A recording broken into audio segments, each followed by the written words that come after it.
Hello to everyone, एक बार फिर से आपका हमारे चैनल में स्वागत है। तो मैं आपके सामने आज सेट थ्योरी से रिलेटेड एक और कॉन्सेप्ट लेकर आया हूं। तो सबसे पहले हम इसमें डिस्कस करेंगे कार्डियल नंबर, जो कि मैं एक बार पहले भी आपको बता चुका हूं। कार्डियल नंबर क्या होता है? कार्डियल नंबर होता है the number of elements present in the given set. आपको सपोज कोई भी सेट दिया हुआ है, तो उसमें उसके कितने नंबर ऑफ एलिमेंट्स अवेलेबल हैं, उसको हम क्या बोलते हैं? कार्डियल नंबर ऑफ द सेट। ठीक है। तो कार्डियल नंबर मैंने आपको बता दिया था, फिर भी मैं आपको बता रहा हूँ। सपोज मेरे पास A B X Y Z ये 5 एलिमेंट्स है। ठीक है। तो इसका मतलब इस सेट में अगर 5 एलिमेंट्स हैं और आपसे पूछा जाए how many elements are there, that is 5। तो इसको क्या बोलते हैं हम? Cardial number. ठीक है। Sometimes it is called cardinality, right? Cardinality. तो cardinality and cardial number is the same thing. ठीक। इसके बाद इससे कंसर्न जो चीजें हैं वो मैं आपके साथ डिस्कस करता हूं। सबसे पहले हम डिस्कस करते हैं what are the equal sets. Equal sets क्या होते हैं? Two sets are said to be equal if first condition is two sets are said to be equal if number of elements in A equals to number of elements in B।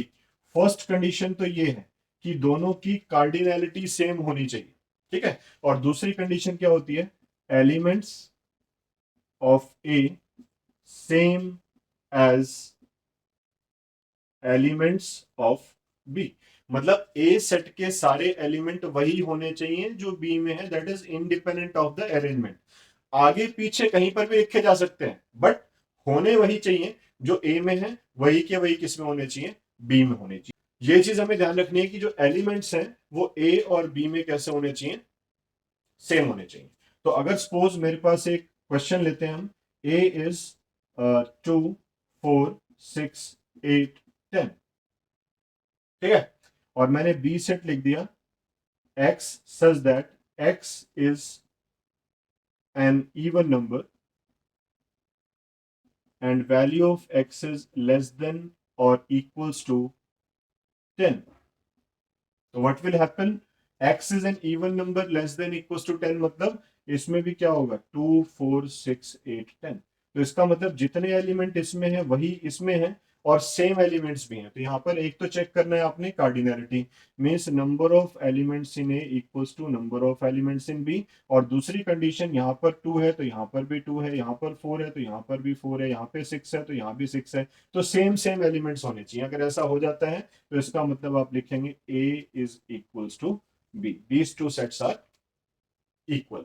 और दूसरी condition हमारे पास होती है equivalent, right? Equivalent sets. तो equivalent में क्या होता है? इक्विवेलेंट में कार्डिनैलिटी सेम होनी चाहिए। ठीक है। मैं यहां पे लिख देता हूं आपके लिए इक्विवेलेंट सेट्स। तो two sets are said to be equivalent अगर क्या हो? फर्स्ट कंडीशन फुलफिल हो जाए। सेकंड कोई जरूरी नहीं है, इट इज नॉट मैंडेटरी। कौन सी सेकंड? ये वाली। ये कोई मैंडेटरी नहीं है। Elements of A same as elements of B, कोई मैंडेटरी नहीं है। But number of elements in A is equal to number of elements in B, मतलब कार्डिनैलिटी मस्ट बी सेम। अगर ऐसा हो जाता है तो फिर वो दो सेट्स कैसे होते हैं? इक्विवेलेंट होते हैं। तो first condition is number of elements in equals to number of elements in B. ये मेन क्राइटेरिया है, ये फॉलो होना चाहिए। और एलिमेंट्स बेशक डिस्टिंक्ट हो चलेगा। तो अगर मान लो मैंने लिख दिया ए सेट, इसमें आपको लिख दिया मैंने एक्स वाई जेड एलिमेंट है, ठीक है। और बी सेट मैंने राइट कर दिया, इसमें कौन से हैं? ए बी सी, ये 3 एलिमेंट्स हैं। तो इसमें अलग एलिमेंट्स हैं, इसमें अलग है, बट दोनों में क्या है? 3 3 एलिमेंट्स है। तो कार्डिनैलिटी सेम। तो मैं लिख सकता हूँ ए इज इक्विवेलेंट टू बी। ये जो सिंबल मैंने यूज किया है ये होता है आपका इक्वी इक्विवेलेंट टू, राइट? तो A is equivalent to B। ठीक है। तो आपको क्लियर हो गया होगा कि दोनों में डिफरेंस क्या है। Two sets are said to be equal if cardinality is same and number of elements of A equals to elements of B। और इक्विवेलेंट में क्या होता है? Cardinality is same but elements में बी डिस्टिंक्ट, अलग अलग हो सकते हैं। और देखिए कुछ जो सेट्स होते हैं वो कंपेरेबल भी कहे जाते हैं। कई बार पूछा जाता है कंपेरेबल सेट्स क्या होते हैं। तो कंपेरेबल सेट्स वो होते हैं जिनके बीच में कंपेयर किया जा सके। कंपेयर का मतलब एक छोटा है दूसरा बड़ा है, ठीक है। तो उसमें क्या होता है, कार्डिनैलिटी भी सेम नहीं होती। तो कार्डिनैलिटी सेम नहीं है इसका मतलब जैसे मान लो एक सेट है उसमें एक्स और वाई दे दिया, दूसरे मैंने आपको पी क्यू आर दे दिया, तो ये दोनों elements sorry X Y Z दे दिया, ठीक है। एक में एक्स वाई दे दिया और दूसरे सेट में एक्स वाई जेड दे दिया। तो अगर आप देखेंगे तो ये एक दूसरे के क्या है, एक X Y Z is a subset of X Y Z. तो सबसेट का सिंबल हमने यूज किया। तो प्रॉपर सबसेट हो या सबसेट हो, है ना, या फिर आपका सुपर सेट हो, तो एक दूसरे के इनमें से कोई भी रिलेशन अगर होल्ड करता है तो वो आपस में कैसे होते हैं, कंपेरेबल सेट्स होते हैं, जहां पर हमें या तो सिंबल यूज करना पड़े सबसेट का, या फिर सिंबल यूज करना पड़े प्रॉपर सबसेट का, या फिर सिंबल यूज करना पड़े सुपर सेट का। ये सारे क्या होते हैं, आपस में कंपेरेबल होते हैं, ठीक है। तो हमें पता चला, एक तो हमने डिस्कस किया इक्वल सेट्स क्या होते हैं, दूसरा हमने डिस्कस किया इक्विवेलेंट क्या होते हैं, और तीसरा मैंने आपको बता दिया चलते चलते कंपेरेबल सेट्स। इसके बाद हमारे पास क्या है, ऑपरेशन ऑन द सेट्स, ठीक है। Operation on the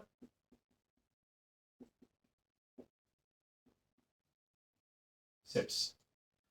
next topic हमारा क्या है, operation on the sets. Operation on the sets के लिए देखिए क्या क्या सीखना है हमने। जैसे हमारे सिंपल अलजेब्रा में ऑपरेशंस कौन से होते हैं, एडिशन, सब्ट्रैक्शन, मल्टीप्लिकेशन, डिवीजन, है ना। इसी तरीके से जो सेट थ्योरी है इसके अंदर भी कुछ ऑपरेशंस होते हैं। फर्स्ट ऑपरेशन हमारा होता है यूनियन, सेकेंड होता है इंटरसेक्शन, थर्ड होता है difference of the two sets, fourth होता है आपका symmetric difference of the two sets, right, and fifth one is complement.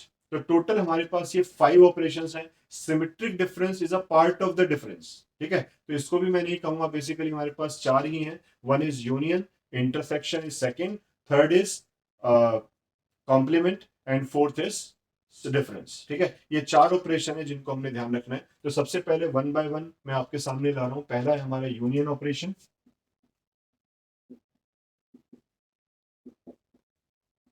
Union of two sets. तो अगर हमारे पास A and B two sets है, मान लो ए बी सी, मैंने ए सेट ले लिया और बी आपके पास मैंने लिख दिया सी डी एफ।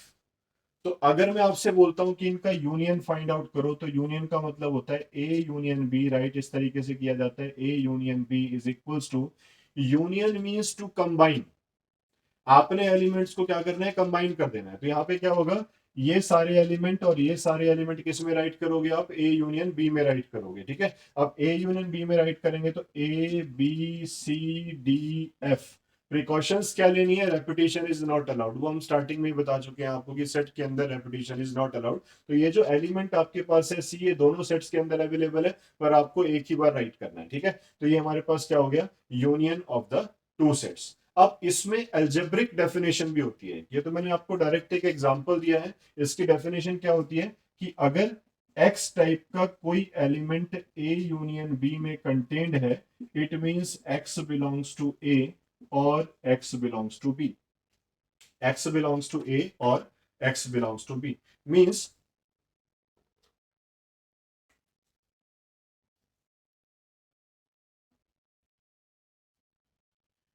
एक बार फिर से इसको एनालाइज करते हैं।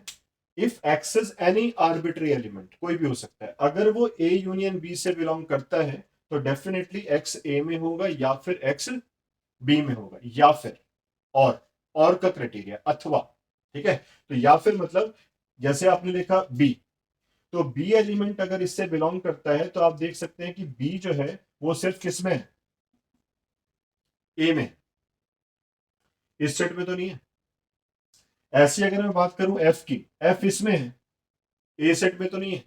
तो इसका मतलब, और सी की बात अगर मैं करता हूं तो सी इसमें भी है, और तो these are the elements of type X which are belonging to either the set A or in the set B। तो ये क्राइटेरिया फुलफिल होना चाहिए। अगर ऐसा होता है इसका मतलब क्या है, X should be the element of A union B। This is our definition. तो A यूनियन B को हम अगर वेन डायग्राम से रिप्रेजेंट करें, मैं सारी बातें एक साथ ही आपको बता रहा हूं क्योंकि वेन डायग्राम को दोबारा से एक्सप्लेन करने की जरूरत नहीं है, उस पर डायरेक्ट हम क्वेश्चंस करेंगे, ठीक है। तो मैंने आपको सबसे पहले बताया बाय एन एग्जांपल, दूसरी अप्रोच मैंने आपको बताई बाय द एल्जेब्रिक एक्सप्रेशन, ठीक है। और तीसरी अप्रोच हमारी क्या होती है, by Venn diagram. Venn diagram क्या होता है, Venn diagram is the graphical representation, Venn diagram is the graphical representation to represent the sets, ठीक है। तो इसमें क्या है देखिए, ये जो आपके पास मैंने रेक्टेंगल प्रिपेयर किया, रेक्टेंगल होता है for the universal set, rectangle is for universal set, क्योंकि आप जो सेट दिखाएंगे वो सारे के सारे क्या होते हैं, यूनिवर्सल सेट के अंदर कंटेंट होते हैं, और उन सेट्स को किससे दिखाया जाता है, सर्कल से दिखाया जाता है। तो हम क्या करेंगे, ए को सर्कल से डिनोट करेंगे, बी सेट को भी सर्कल से डिनोट करेंगे, और इसमें देखेंगे कि ए में कौन कौन से एलिमेंट है। देखो सी तो कॉमन है, इसलिए इसको आपने बीच में लिखना है। सी एलिमेंट कैसा है, कॉमन है, इसको आपने बीच में लिखना है, क्योंकि C present in A as well as in B set, दोनों के अंदर अवेलेबल है। और जो बाकी एलिमेंट्स हैं आपके ए बी, वो आपके ए सेट में है, और ये वाले एलिमेंट किस में है, डी और एफ किसके अंदर है, ये आपके बी सेट के अंदर है। तो आप देख सकते हैं ए यूनियन बी का मतलब क्या है, इन सभी का कॉम्बिनेशन, इन सभी का कॉम्बिनेशन मतलब ये सारे का सारा जो पोर्शन है, जो मैं आपको शेड में दिखा रहा हूं, ये सारा पोर्शन क्या होगा आपका, A union B. A union B का मतलब all the elements of A and B. तो जो मैंने रेड पेन से आपको मार्क करके दिखाया, that is our A union B. Means any element which is a element of A और B, that is a part of this whole, इस पूरे का पार्ट है, तो it means that is A union B. अब when diagram में बस आपको एक चीज ध्यान रखनी है कि जब हम वेन डायग्राम को रिप्रेजेंट करेंगे, if universal set is there, तो उसको हम अलग से किससे रिप्रेजेंट करते हैं, एक रेक्टेंगुलर बॉक्स में रिप्रेजेंट करते हैं, और सेट्स को किसमें दिखाते हैं, सर्कल में शो करते हैं। ठीक है, तो यूनियन का मतलब टू कंबाइन, तो मैंने दोनों सर्कल्स को कंबाइन करके दिखा दिया, और कॉमन पार्ट जो है इन दोनों का, वो ये वाला पार्ट है। तो इसके अंदर आपने कौन सा एलिमेंट राइट करना है, सी। तो this is the notation for a union be in terms of Venn diagram, right. Intersection का मतलब क्या होता है, इंटरसेक्शन का मतलब होता है कॉमन। ठीक है, तो ए एंड बी, अगर आपके पास टू सेट्स हैं, again I am given example first, A B C D F, same sets में आपके सामने ले रहा हूं। तो अगर मैं आपसे पूछता हूं ए इंटरसेक्शन बी, तो ए इंटरसेक्शन बी का मतलब कॉमन इन बोथ। तो दोनों में कॉमन कौन सा है, सी एलिमेंट है।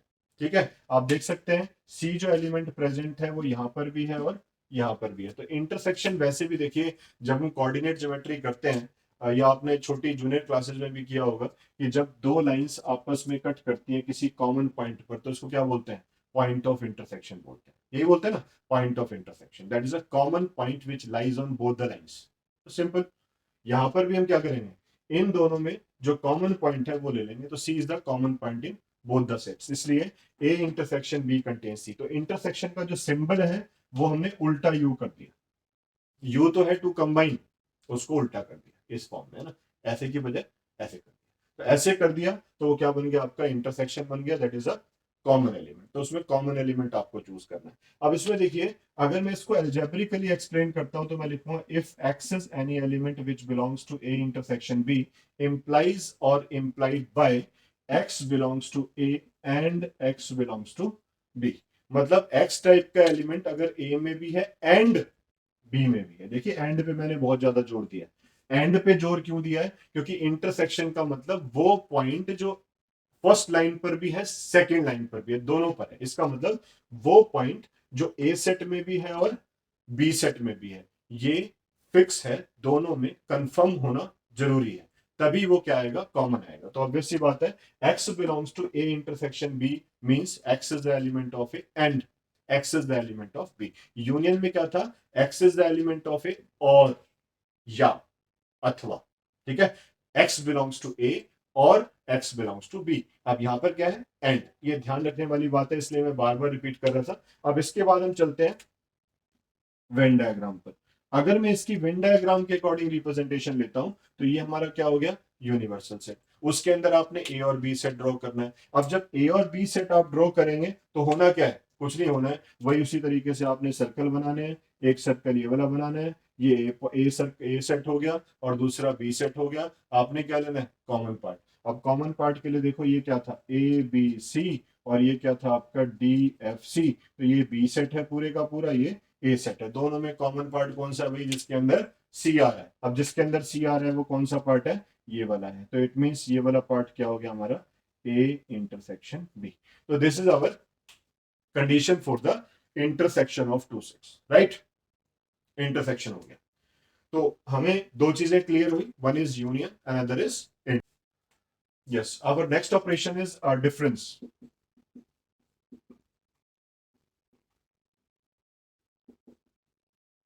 डिफरेंस ऑफ सेट्स मतलब ए माइनस बी। अगर आपके पास ए सेट है, इसमें ए बी सी है, और बी सेट आपका क्या है, सी डी एफ। सेम वही एग्जांपल मैं ले रहा हूं आपके सामने। तो ए माइनस बी अगर मैं करता हूं, तो आपने क्या करना है, देखिए ध्यान से समझना जो मैं बोलने वाला हूं।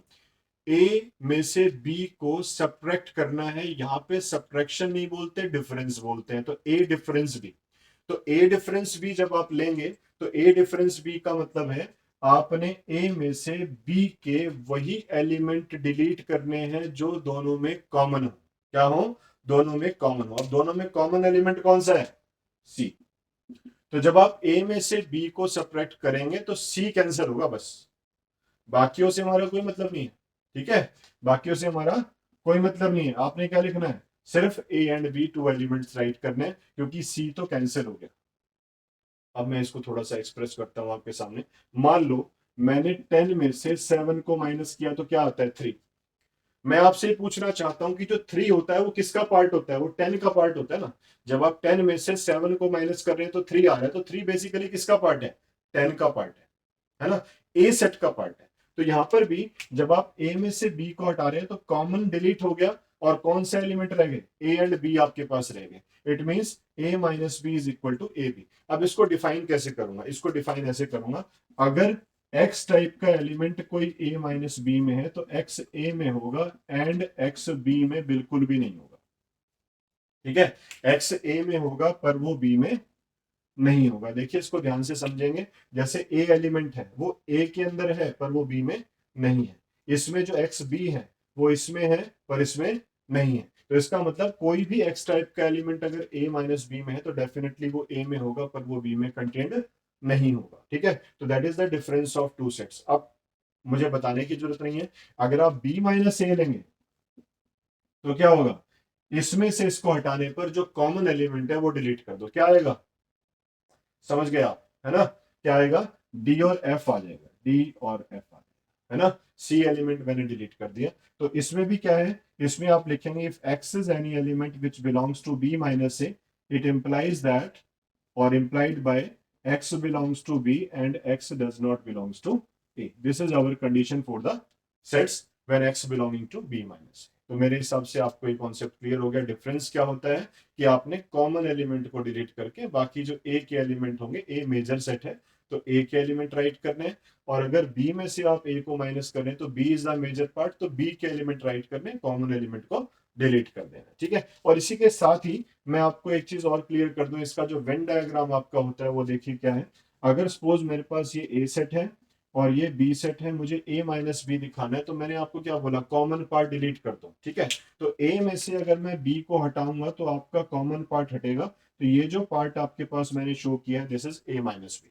और अगर मैं इस पार्ट की बात करता हूं, इसमें से मैंने क्या किया, ये ए सेट है, ये बी है, बी में से ए को माइनस किया, तो ये वाला जो पार्ट मैंने आपके सामने ड्रॉ किया है तो ये कौन सा है आपका, बी माइनस से, because we are excluding the common part, whether we are subtracting b from a or a from b, we are not taking this part.